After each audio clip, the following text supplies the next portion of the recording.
আসসালামু আলাইকুম। যারা গণেশা যাবেন নিচে নাম্বার দেওয়া আছে, যোগাযোগ করবেন। আর বেশি সময় নাই, ধন্যবাদ সকলকে। Please reach out to the contact number below for further details as time is running out. Thank you all for your attention.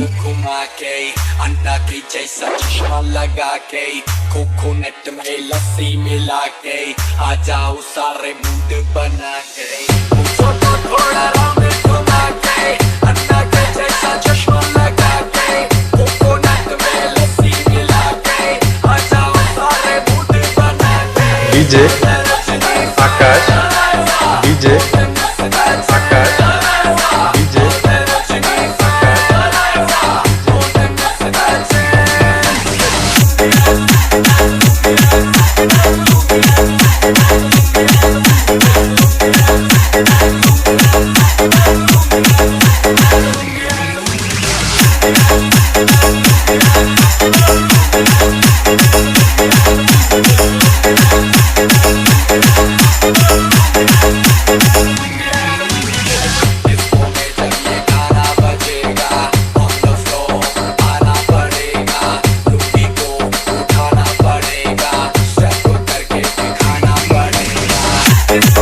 Let's go.